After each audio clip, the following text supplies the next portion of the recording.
महर्षि वेदव्यास द्वारा रचित महाभारत ग्रंथ में अनेक महारथी व बलशाली राजाओं का वर्णन है। ऐसा ही एक महारथी राजा था जरासंध।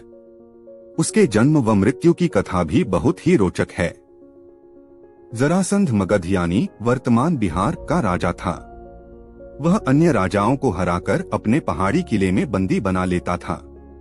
जरासंध बहुत ही क्रूर था। वह बंदी राजाओं का वध कर चक्रवर्ती राजा बनना चाहता था। भीम ने 13 दिन तक कुश्ती लड़ने के बाद जरासंध को पराजित कर उसका वध किया था। कंस का ससुर था जरासंध। जरासंध मथुरा के राजा कंस का ससुर एवं परम मित्र था। उसकी दोनों पुत्रियों आसित व प्रापित का विवाह कंस से हुआ था।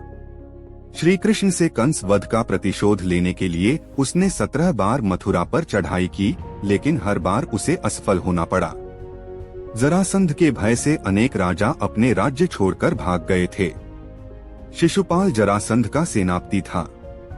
100 राजाओं का करना चाहता था वध। जरासंध भगवान शंकर का परम भक्त था। उसने अपने पराक्रम से 86 राजाओं को बंदी बना लिया था। बंदी राजाओं को उसने पहाड़ी किले में कैद कर लिया था। जरासंध 100 को बंदी बनाकर उनकी बलि देना चाहता था, जिससे कि वह चक्रवर्ती सम्राट बन सके।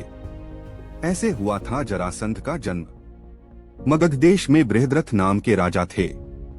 उनकी 2 पत्नियां थीं, लेकिन उन्हें कोई संतान नहीं थी।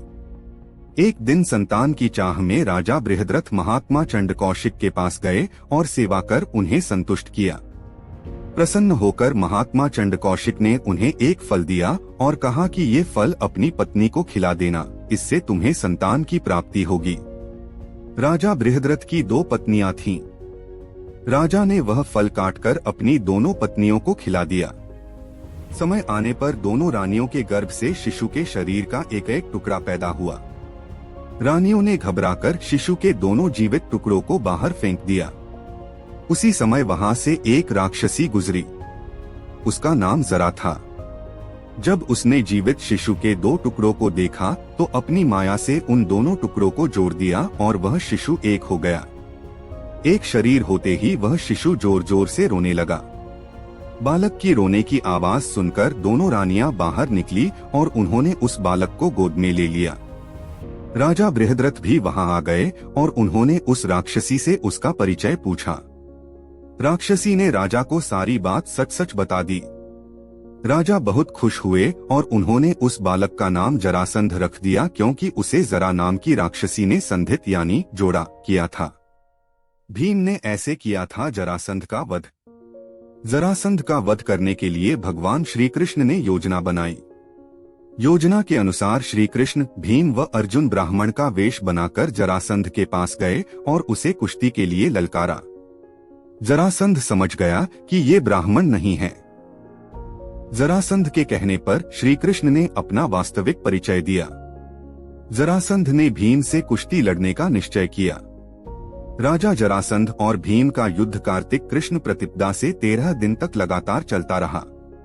14वें दिन भीम ने श्री कृष्ण का इशारा समझकर जरासंध के शरीर के 2 टुकड़े कर दिए।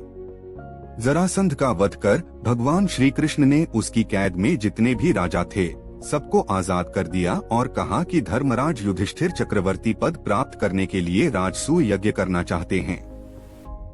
आप लोग उनकी सहायता कीजिए। राजाओं ने श्री कृष्ण का यह प्रस्ताव स्वीकार कर लिया और धर्मराज युधिष्ठिर को अपना राजा मान लिया।